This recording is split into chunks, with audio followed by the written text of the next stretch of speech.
Picking on the top side because it can be very exploitative in certain matchups, and perhaps even against something like this GP, could have been a worry, but Impact has been pretty comfortable to first pick this, to blind pick this. He already played it once, performed quite well on it.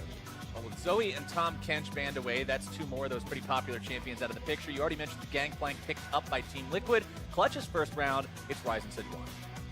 A very powerful combo. You're getting a lot of tankiness and consistency out of this jungle. Someone who's going to have high baseline values. You're always going to be very effective in the team fights on a Sejuani, even if you are just kind of soaking up damage. And Ryze has been such a big ticket mid laner across the board. And for Febiven, who's extremely comfortable on the pick, we saw it showcased in the last game. We were going to see it showcased here. The Hourglass plus ultimate combo allows you to play more aggressively and always kind of have this free escape in your back pocket, which can be very strong. Well, speaking of free escapes, Tristana, a champion that's got two different ways to keep herself alive. Buster Shot, Rocket Jump. This champion is built for late game carrying, and that's exactly what Double Lift will be looking to do on that one as it's locked in for Liquid. Pobelter going to be playing the Malzahar this time around, as actually it looks like Clutch might be thinking about a couple weird things here. I don't know. It's certainly possible. It'll be interesting to see if they are going to bring out any unique picks for the top side, but nope. Gnar is the more expected one. It is a solid matchup into GP, as we talked about last game. I definitely can put on pressure early. We did see that Lorlo was able to get a pretty heavy CS advantage above Darshan, despite the fact that his flash was forced early. And some of that was because of Golden Guardians having good map movement, but just in general, it's just a favorable matchup for Clutch in the early lane. Another matchup they have definitely talked about is the Malzahar into the Ryze. I think that Malzahar is someone who gives a lot of troubles to Ryze in the team fighting and also when junglers are involved, because it can be extremely difficult for Ryze to actually be able to respond when he's a relatively shorter range mage and very close to being ultimated by that Malzahar. That being said though, in the earlier stages, one Ryze E actually insta-kills all the Voidlings, so you're able to push this guy in, you're able to have more access to roaming and moving around the map as this Ryze, so we'll see if he's going to be able to kind of utilize that to help Lyra invade or perhaps to move around the map and get something done elsewhere. Well, taking a look at how the bans are going in the second phase, you've got all four solo laners already picked this game, so you're not going to see any bans towards those. Instead, Clutch Gaming looking at the jungle, banning away both the Zac and the Jarvan, two very popular picks we've seen a lot of recently, so it makes sense to take those off the table. Liquid, in the meantime, getting rid of a couple of 80 carries that they don't want to have to address this game with the Kog'Maw and the Ezreal banned away. Yeah, pretty interesting to see what Apollo is actually going to go to, because he's played 2 Tristana games, 1 Varus game so far this season. Kog is banned away. We see the Ezreal banned away. Caitlyn is going to be the instant pick there for Apollo and does have a very strong laning phase, but a lot of people have kind of lost their, I guess, confidence in this Caitlyn pick. They feel that it's not as strong in the later stages of the game. A lot of the scaling kind of got nerfed. You got less attack speed per level and these sorts of things. It still can be a strong pick, but to me, it's only a pick if you are kind of going to be able to win lane and stay a fair bit ahead. And they have saved their support pick for last. So, if it is Taric getting locked in for Olay, I would not be surprised to see Hakuo go back to the Morgana, who is one of his specials and really something that he's very comfortable on. And is also something that is, in my opinion, very advantageous into the Taric matchup because of how comically easy it is to Black Shield the Dazzle. Right, you can block it. It's incredibly telegraphed. Like, you know what's going to be connecting, where it's going to be hitting at, but with that Taric locked in, they've also got the Gragas picked up for Xmithie, which I like to see because this is a champion that Xmithie is comfortable on, even though it's not exactly in the meta, and that's fun to watch. I like seeing players and teams switch things up a bit, even if this time it's coming from it being forced away from the Zac and the Jarvan that are banned out. I'm still looking forward to seeing what Xmithie can do on this.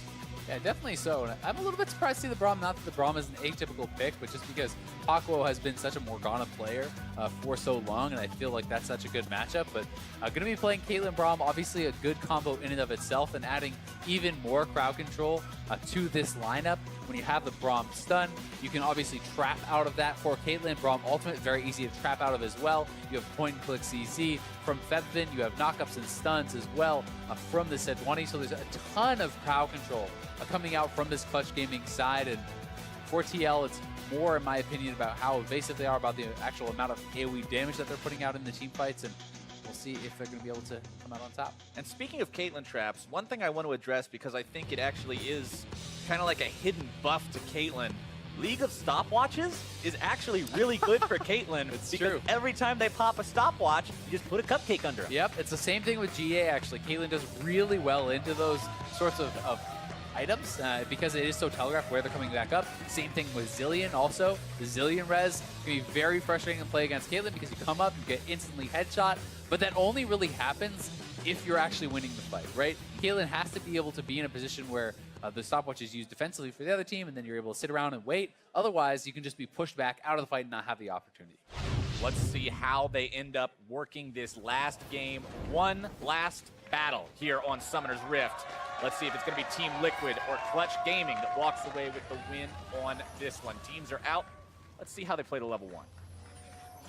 It's going to be pretty interesting. We do see Spell Thief start here for Pobelter on the Malzahar, maybe just rushing towards that Frost Queen's Claim. And I do like this sort of a build more into a short-range mage like the Rise because, in my opinion, it's a lot easier to actually stack and get the Tribute passive there, be able to get to that quest completion, which can be very nice for the extra move speed. So we'll see how well he's going to be able to do that, or if he just sits on Frostfang, because I have seen people go straight to Frostfang, get that 500 gold upgrade for the 10 CDR, then go back for something like a Morello's and CDR boots, and all of a sudden you're on 40% CDR. All right, speaking of items starting out at the beginning of the game, let's go ahead and do a stopwatch check-in. 1, 2, 3, 4.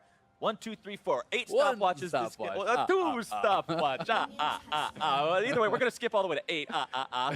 Only Gnar and Taric not having those this game. So expect to see a lot of sort of what we saw in the last game with stopwatches being used to counter all the big plays that'll start to happen once everybody's got those playmaking ultimates and other abilities. But probably Biscuits, I would assume, for Olay then, if he's not going to go for the stopwatch. I do think Biscuit delivery can be quite strong, especially if you are expecting to kind of be getting poked out. Very, very strong mastery, and the extra sustain can make it incredibly hard to actually push this guy out of the lane on top of your already pretty strong healing. Not to mention the fact that Taric is a very mana-hungry champion, and the Biscuits do give you a larger mana pool. Whenever you eat one, you get a bonus total amount to your mana, so they'll help him a little bit with that as the game goes on, but nothing special at the start of this game. You're not seeing the 3-man invade on the enemy blue like we got to see last game. We're not seeing any of those like cheeky early maneuvers. Yeah, nothing too crazy. You know, there are some kind of differences that you can compare and contrast to the previous game. You see double Spellbook bot lane here for Clutch Gaming, so Apollo and Hako are both going for that. They can double TP, they can move around the map with that, whereas on TL side, this is more what you're probably used to seeing at home in solo queue, something a Guardian, Fleet Footwork. This is not the Spellbook Tristana that we saw Stixxay playing last time. This is kind of more powerful, I think, as far as in lane, and you have the extra sustain, so you're not going to be getting poked out as much. Plus, as far as the later stage team fights, I actually think that the movement speed buff is fairly impactful that you get. That speed up can be quite nice, and it can help to delay your lifesteal from being a necessity. You don't have to build that as early on Tristana, who honestly doesn't usually want to. But you also have to keep in mind on the side of Team Liquid, you have 2 extra opponents with the Summoner Spellbook. You always have to consider those changes. Keep in mind the fact that the Braum might be able to teleport into something from across the map. It's just one extra thing that's always got to be considered. As now junglers towards the top part of the map. Smithy farming up his own Gromp. Lyra heading towards the Krugs. Nobody really seeing those opportunities to get into the lanes just yet. I'm also going to be pretty interesting to see how Apollo actually just does straight up in the laning phase with this Caitlyn, because you know, obviously not a very good career record there on Caitlyn all time, but to be fair, Apollo has been on some pretty poor teams, so that does kind of skew the overall record. Does have a pretty strong KDA there. But without Fleet Footwork in lane, you actually are at a pretty significant disadvantage as far as the trading patterns go. You have significantly less sustain than this Tristana will, right? And if that's going to actually come into play, because if you're picking a Caitlyn who, in my opinion, is much more of a laning-focused champion than Tristana, and you're losing lane to a Tristana or giving the Tristana free lane, then the way I see it is, hey, you're just giving them a scaling advantage, and you're giving them, you know, a very easy matchup. So that's something they got to worry about. But Gragas is coming down. Good to go in, try to make that play. Apollo with the flash away to keep himself safe. Will avoid that one. Good attempt from Team Liquid. Yeah, very well played, actually, by Apollo. Flashes to the side, uses a 90 caliber net to gain even more distance so that Smithy cannot kind of just follow up with the flash and that body slam to come through. So well done, but they do get out one summoner at least. Vivin teleporting back into the mid lane after going home to shop by himself that tier, get that stacking on the Rise. You know, he wants to pile up as much mana as he can. just because the champion revolves so heavily around it. But bottom lane, Doublelift and Ole, 34 CS compared to the 33 of the Caitlyn. And although that is a slight lead, remember, it's a slight lead, like you just said, in a matchup that shouldn't be a lead at all. If Caitlyn's not bullying her lane, something's amiss.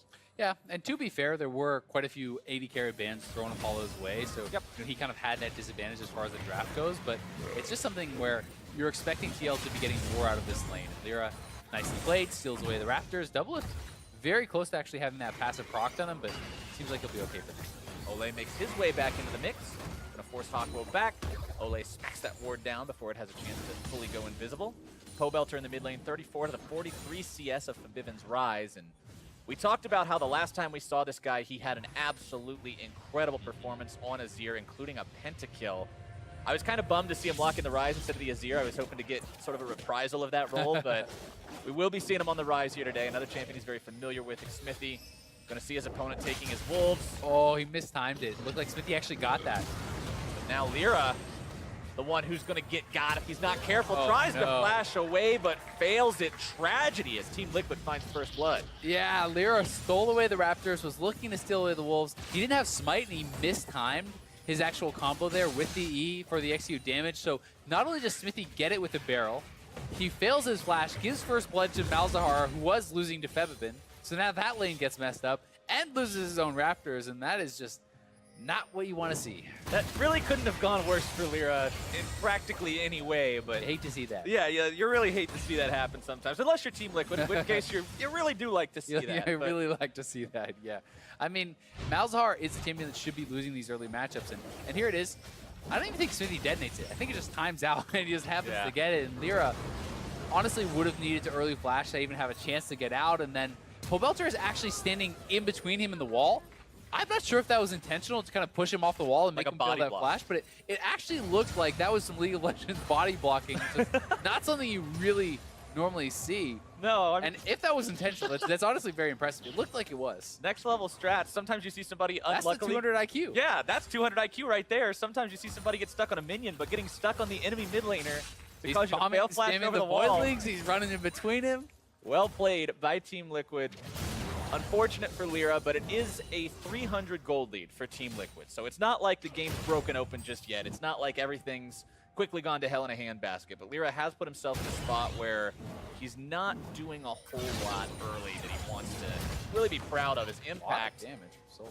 Yeah, taking a lot there from Solo in the top lane. 62 to 52, the CS on that Gnar compared to that opposing Gangplank. Apollo, you can see, swapping the summoner spells out with the spellbook to get back to lane faster. You mentioned this last game, Azael, to build up that farm lead and just sort of give yourself that extra laning edge. Yeah, exactly. You can see Doublelift based on a cannon wave, which is normally relatively safe as far as, you know, not losing much farm because the cannons take a long time to get knocked down, but your opponent TP's back, he pushes it in, the wave will reset, minions will be lost, and that can establish somewhat of an experience and CS advantage. We'll see if the fight breaks out here, though. They're looking to pressure this blue buff, TL moving up, and Frostfiend's Claim's already completed here for Pobelter. Liquid wants to steal this one away. Will they get it with the smite? Yes, they will. Smithy securing that one, dropping the ulti, trying to keep himself safe. Gangplank ulti rains from the sky. Lyra going to be taken low. The stopwatch out to keep him safe, but not for long. Pobelter grabbing himself a kill. And that kill right there is kind of the result of using your flash, right? Earlier, he fails his flash, dies there. Now he does not have his flash to escape. Probably should not have even bothered using the stopwatch at that point because he's dead man walking, does get taken out, loses the blue buff, and they're starting to kind of snowball that into somewhat of an advantage, pressuring here on the bot side and looking to actually move up and go right on to Hawkwo. Wow, aggressive plays from Ole and Doublelift. They're going to get themselves another stopwatch, but Smithy is here to try to finish this one off. Not quite enough damage. Team Liquid backs away. Febibin is roaming down, though, and we see Lyra has respawned. He's moving across the map, but TL is already out to safety. Team Liquid's up 2-0. They're up 1,000 gold, and it's both kills going over to Pobelter, both deaths going over to Lyra. Let's see how this one happens again.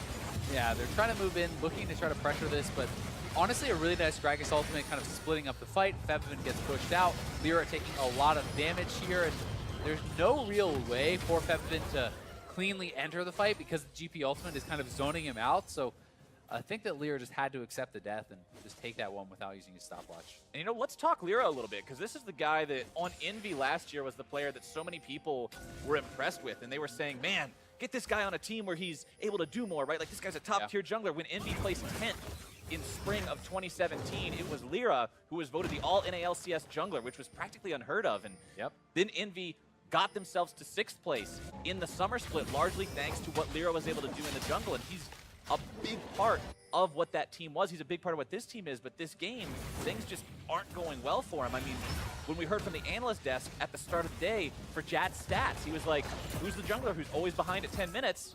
And it was Lyra. Yeah. And as far as, gold counts, there can be some things to explain that and to talk about it. You always have to contextualize stats as far as looking at, well, how much time are they spending ganking? Are they farming more? Are they doing these sorts of things? But Lyra is looking for a gank. Oh, nice stopwatch. Belter. The notorious POV with the dodge. Can he get himself all the way out, though? Nope. Rip. But it looks really cool. It was really cool when he did it. He might almost be able to get the return kill, but Vivian barely staying alive. Good Lord, man. You got the 200 IQ stopwatch and then the 210 IQ stopwatch from Fevin that gets him out. See you later. Nicely done there from both the mid laners, honestly. Even though Pobelter went down, he played it well. But yeah, you always have to contextualize stats, right? Because when you look at someone like Lyra, who is spending a lot of time generally being pretty aggressive, and when you think about something like an Eve game, that's generally a jungler who's going to be farming less and trying to gank more and do these sorts of things. And you compare that to Mike Young, who most people are considering to have a pretty slow start to the season. He's someone who actually, on average, has been up in gold, regardless, right? And it's not always indicative of performance because you have to contextualize that. But either way, here is the play again. Flanking from both sides, passive gets knocked off, setting up what they think is a free ultimate. It's so nicely done there from Pobelter, timing it out and almost turning around this kill. Very close to actually knocking down Fevin, but with that last tower shot and Smithy coming in trying to take him out, as we know, was not able to do so. All right, 2-1. Clutch Gaming gets themselves on the board now. Still got ourselves a very close game here, Azale. First Drake is the Mountain Drake, which normally doesn't see himself get taken too fast, but if these teams want something to fight over, you've got something in that. Rift Herald also alive here on the map, but one thing I kind of want to draw attention to, a lot of red wards on this map right now. Not nearly as many liquid wards as there are Clutch Gaming. Yeah, certainly so. Very, very little vision going out right now for TL, and they are playing kind of a more defensive game. It feels like they're willing to sit back and farm a little bit more. If you look at top lane, if you look at bot lane, in my opinion, they have scaling advantages on both the sides, so you don't necessarily need to have as aggressive vision, but you would like to see them at least establish defensive vision, and that's what Smithy is trying to do now. They have the pink from Olay in the bot tri-bush, and now Smithy clearing out some vision around their red buff and trying to cover that. So as long as they can maintain a decent defensive line, they don't need to go too crazy yet. So Vivian and Lyra hanging around in this rush. They'll see if Smithy and Pobelter. Let's see if they go for it this time. The ulti not going to be dodged away from any longer, but the return ulti is there from Pobelter. The damage comes through for Vivian. Grabbing the kill on that one is now Smithy. Bot lane's almost here, though. Doesn't have a lot of damage left to make this work, but Double Lift shows up. Lyra taken down by the Buster shot as the Vivian has to get himself away. The stun comes through. Razzle dazzle, baby, for Vivian. Trying to get himself away. Will it be enough? Double Lift wants to say no, and he'll say it all the way home with 300 gold in his pocket. Impact and Solo now into a 1v1 of their own. Solo going to be taken very low on this, but the damage onto Impact could just be there. Takes a bite out of those oranges. Solo might make it. All right, we're good. We're good. All right, we're good. We're good. All right, action all across the map there, though. The 2v2 started out by Lyra and Fevin, and they do come out on top, but it's Teal's bot lane who has the shove advantage. They make the rotation faster, and that equalizes and really gets them the advantage later on in that play. So nicely done from Teal's bot lane again, and TP coming back here from Apollo, but their turret is the one that's almost knocked down. And certainly the early game is going heavily in Teal's favor. The turret is almost bopped. Double Lift is up 2 kills. He's up 11 CS. Everything is going his way right now. Maybe that trash talk was deserved. If Double Lift really sees himself as that much better off in terms of where his team is compared to Clutch, it's showing right now. They're doing a good job early. Yeah, if you can back it up, you talk as much as you can walk the walk, you talk the talk. There you go. And here's the play again. This time, no flash, no stopwatch to actually avoid the combo here from Pobelter, but they're looking for another gank now on bot side, and TP will come in to dissuade it. That one is actually from Akuos to complete that TP. I like seeing the mind games from that, because so often it's so ingrained in players' minds, like, oh, TP, the solo laner's coming, we can't go in on this, guys. But it's like, nope, it's just me, bro. Yeah, exactly. One of my favorite solo queue plays I've actually seen is a top laner with a TP mid laner. He's getting ganked. He runs into the bush, starts TPing to his own minion in front of them. They think that the mid laner's TPing in, so they just run away. And the he just top walks laner, out of the bush and just leaves. The top laner just teleports on top of himself. All right, that's good. pretty good. That's Gotta pretty love good. it. What else is pretty good for Team Liquid, at least, is taking down that first turret, taking themselves up to a 2,500 gold lead. Infinity Edge completed for double lift. Apollo still juggling around with some pieces here, has the BF sword, has the Zeal, but like you said, the scaling advantage in the favor of Liquid right now. Stun lands onto Hakuo. He's got the Unbreakable, so he won't take a ton of damage walking away from this one. But now, with that first turret down, double lift and away, free to roam around a little bit here. 3 men from Clutch. I mean, Clutch has their own first turret down in the top side, so we'll likely start seeing some rotations, some swaps here. But that mid lane turret, very, very close to dropping itself on the side of Team Liquid. Yeah, the big concern, honestly, for Clutch Gaming right now is how strong double lift is. When you have him on this Tristana that is going to scale very well, and he is over 1,000 gold ahead of his opponent, they knock down that turret.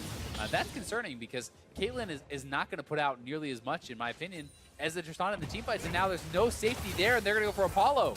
Apollo jumped on Hakuo coming in to try to keep him alive. The GP ulti comes down, though. Apollo barely escaping away from this one, but Hakuo, the sacrificial lamb, double lift using the reset, but Impact is right there behind him to secure the kill. Barrel over the wall to knock the Arctic armor off of Lyra. Another barrel now going to be spawned. Impact takes that one a little bit lower, trying to find the lockdown here. The barrel comes through.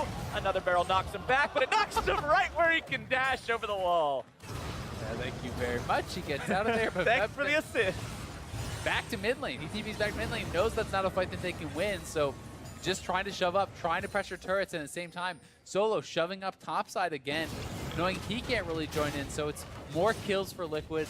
It's another dragon that is going to be going their way, and here is the initial play once more. No turret for safety there, not spotted that they are being flanked. Double simply comes in, straight onto Apollo, looking for the damage. The GP ultimate is there to assist as well, and as he's kind of getting away, you can see Impact started that TP very quickly, coming in for the flank, gets an easy kill, and the flash out as well, and then the chase down on the Lyra was unsuccessful.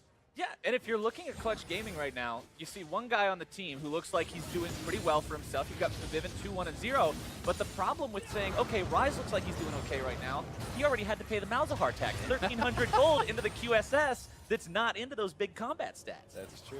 Definitely something you have to watch out for. It does hurt you a bit, but at the same time, it's going to be very useful also against the Taric, also against some of the CC that can be coming out from there to allow him to play more aggressively. And it's going to be a lot on him to be playing aggressively. He cannot afford to sit back and be passive. He needs to make plays. He needs to be up in the face of the TL carries and killing them. Because simply put, there's not going to be enough damage, I think, coming out of Apollo and coming out of Solo to really make that happen, unless they can land some sort of really good combo and have Febiven up in their face. I do like the fact for Clutch Gaming that Solo has built himself this massive farm lead that he has, 196 compared to 152. He is pretty much even in gold with his opponent because Impact does have, the Gangplank bonus, having the extra gold generation, but Solo's still relevant. He's got the Frozen Mallet working on the Black Cleaver, so he's still going to be scary if he can find his way into a big team fight or a favorable split push situation. Yeah, Solo has honestly done very well in the 1v1 for himself. He's matching up in a favorable matchup, but he's got a good farm advantage. The problem is, GP just needs to survive and ult elsewhere and be relevant. And he's picked up 3 assists for himself just from kind of ulting elsewhere on the map, and then he got a kill by TPing in and picking up Apollo. So that, in addition to the bonus gold you're going to get from Parlay, means Impact is more than relevant. And he's kind of done his job. And unfortunately for Solo, his team was losing elsewhere on the map, which meant Impact can get that bonus gold. Now, talking about gold, talking about who's relevant, I want to check in on items across the board. You can see your Trinity Force there for Impact. Static Shiv, now done for double lift. You talked about the Tristana 3-item spike, but with 2 items, he's at least still a pretty big threat in these fights, having that 50% crit chance now, having the extra attack speed along with the procs. Frost Queens as well as the Morellonomicon done for Pobelter, so plenty of cooldowns as well as the ability to set up the plays with the spooky ghosts. I mean, you're just not seeing the same level of itemization spikes coming through on the other side. No, I mean, he's massively stronger than Apollo right now. Apollo is nowhere close to completing his IE. He has 1,000 gold in the bank, and he only has the one component. He has the PF sword, so he's very, very far away from that, and just inherently is going to put out less DPS than Tristana in most team fights unless you can really find a way to kind of get things going as far as getting some really nice traps or outranging his opponents, or they can lock down doublelift or something. So it's honestly going to be very tough. The other big items of note I want to comment on are both AD carries still having stopwatches available. So if these fights turn into a pick the AD carry type of situation, they both have that one use get out of jail free card that they might be able to use to turn things around. But top side, Doublelift and Olay putting in some work on this tier 1 turret. Tristana so good at bursting those down with the power of the explosive charge and the rapid fire. I mean, just that many extra auto attacks makes it easy. Yeah, you're going to knock them down very, very quickly. Also has the Mountain Dragon, which helps even more. You also have to point out the fact that Pobelter is on 40% CDR, right? These are kind of the item combinations that I was talking about. TL is actually going to start up the Baron. They are going to have to retreat, as that's spotted out. But when you're on 40% CDR with Lucidity Boots and Unsealed Spellbook, you have such low cooldown on your flash because you get the 25% already from your actual Unsealed Spellbook talent, and you have 5% additional from your runes.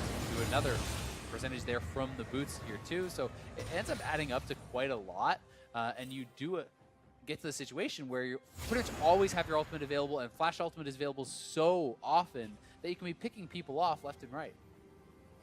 Infernal Drake about to spawn in just under 2 minutes, and this is my absolute favorite Drake, Azael. It means people are going to fight each other for it. Almost always.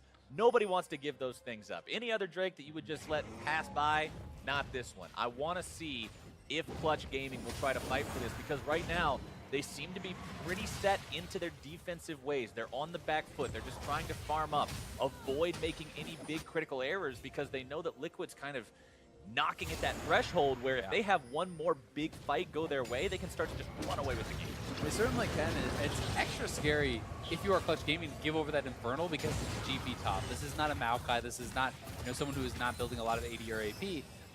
Impact is going to get a massive bonus from that as well. So your AD carry gets a huge bonus, your mid laner gets a huge bonus, and it becomes just that much more powerful when you're having someone from all 3 lanes really benefit from that Infernal Dragon.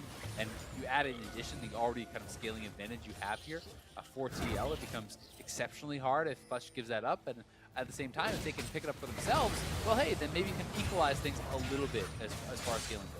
Well, it's 45 seconds till it spawns, but it's Team Liquid with the tempo here in mid lane, trying to lay siege to the tier 1. Olay is not afraid to step up, Xmithie either. They'll force their opponents off of this one, taken down, pretty much no contest, and that's all 3 outer turrets done now. That's that much less map control for Clutch Gaming. It certainly is, and as TL has gotten stronger, they've become more aggressive with their vision. You pointed out early in the game when TL did not have a lot of vision on the map, and CG is trying to go in and actually clear out some of this now, but they had established essentially full vision control around the Baron that's now being contested, but they're becoming more confident, they're becoming stronger, they're knowing that they can actually move forward and look to threaten these objectives, because when you do have Malzahar, when you do have GP and Tristana, as well as a Taric, you can take down this Baron not only extremely fast, but almost risk-free, because the Taric can heal you through it so well with the AoE healing and the passive resetting over and over to give non-stop healing on that Baron. So it's definitely a big threat that they're going to have to be worried about.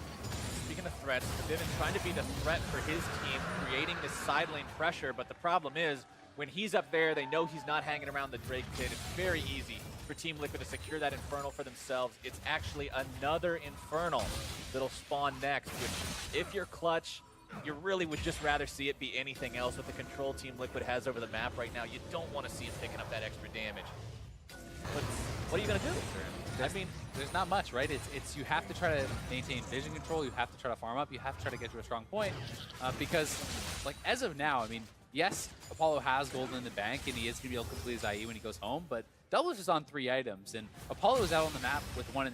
He's going to base now and pick up his second, but they're just not in a position where they can fight whatsoever. So all you can really do is try to fight for vision, trying to establish where your opponents are, and try to take odd man fights, right? If you can at least keep vision going, and then maybe catch Olay trying to go in and ward for the next dragon, kill him off, catch Xmithie trying to move in and ward and kill him, then you can try to force something. Then you can look for a fight, but until you get a pick, it feels like they just don't really have any business even trying to take a fight. It's got to be a pick or a punish. Yeah. One of the two.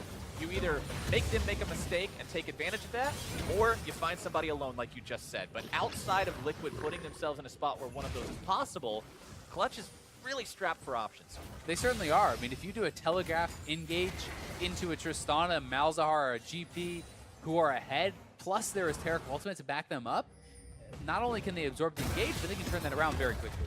Whoa, so much damage onto Solo there. That's the power of that triple item Tristana, 2 Zeal Evolutions with the Infinity Edge. Means you're talking about 80% crit.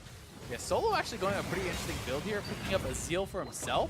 Oh, is it the Phantom Dancer Gnar? I think it might be, but oh my god, Lyra is just gone. Okay, with him out of the picture, that means Baron becomes a very real opportunity here for Team Liquid. No enemy jungler to steal that one away, and now they're forcing their opponents to come challenge it. Yep, just start it up. If Clutch is not willing to respond, you get a free Baron. If they are, you turn for the team fight. Because I said, look at Olay spamming these heals out. Every second he can drop a 2-stack heal. They're not even losing any health, so Clutch is forced to just give it over. And TL is just in such a good position now. They didn't even have to expend any summoners to get that sort of pick, and Lyra has really not been having a good game. He's been struggling to actually get involved. He has to continue fighting for Vision, though, which puts him at risk. Lyra 0 and 4 on this Sejuanian. Let's take a look at how he gets picked off here. Yeah, they're just trying to fight for Vision. He's not expecting Pobelter to be up here. He's actually trying to retreat away from Doublelift, but walks straight into Pobelter, gets ulted up, and Liquid is looking to fight. No, Apollo taken out at the start of this one means there's not going to be any fight today. Just a cleanup as Doublelift moves in, guns down Hakuo. Killing spree for him, a double kill for Impact as they also destroy Lyra. Solo trying to get away from this. Olay tries to flash after, doesn't quite have the angle on the dazzle, but Team Liquid is steamrolling this game. Yeah, I mean, this is going to be at least one inhibitor. They can even try to push for the win, honestly, if they want to. This is just a dominant game.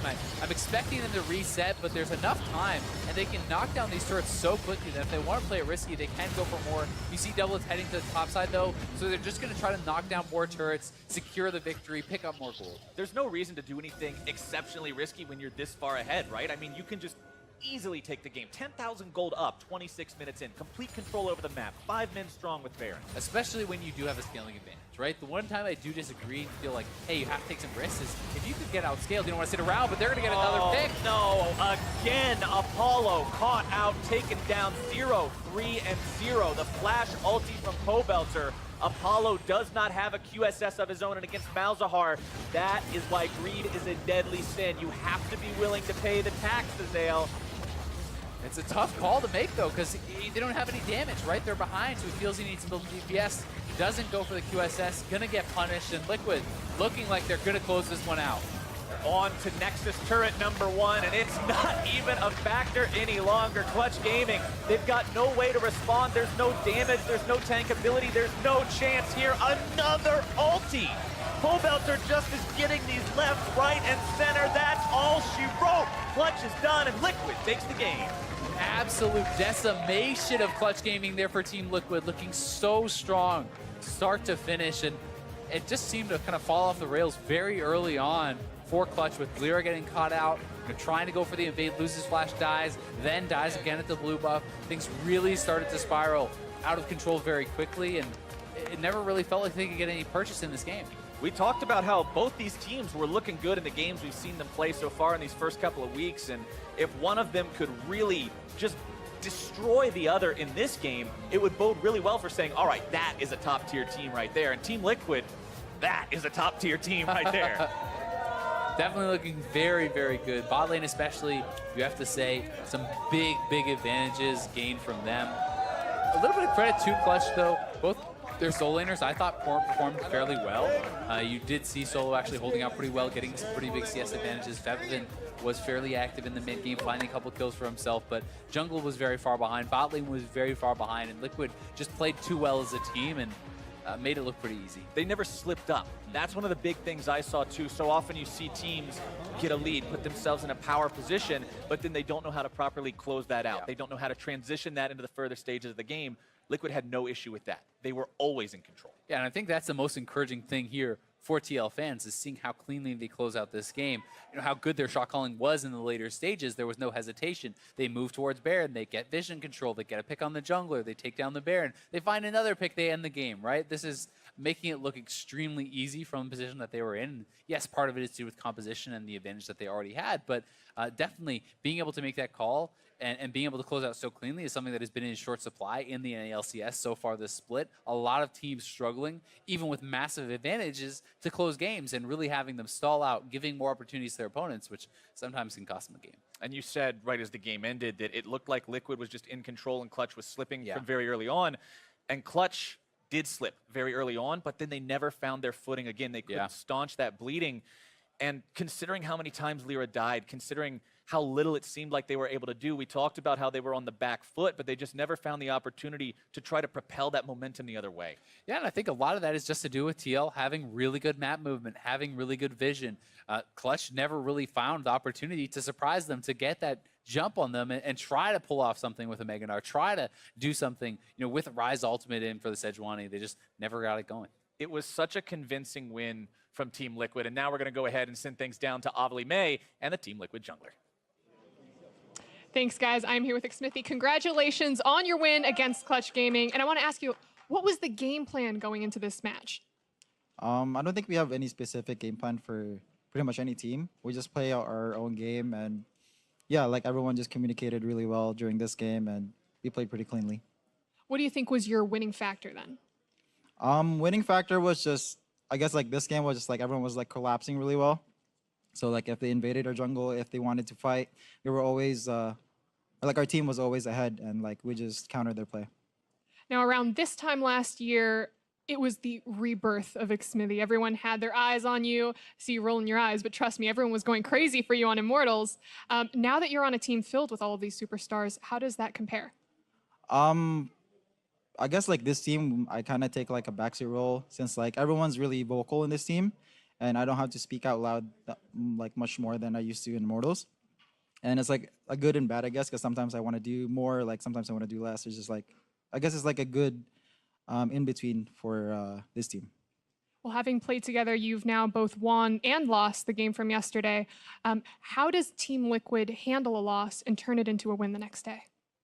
For our first loss, I'm actually surprised that our team like took it really well. Like everyone was really positive that we learned a lot. Let's do better next time. And yeah, we learned a lot. We did like a few hours of talking, and yeah, we figured out what we did wrong and what we can do better. Well, congratulations again on your win, and thank you so much for taking the time to talk to us. And to wrap up the day, let's go back to our analyst desk.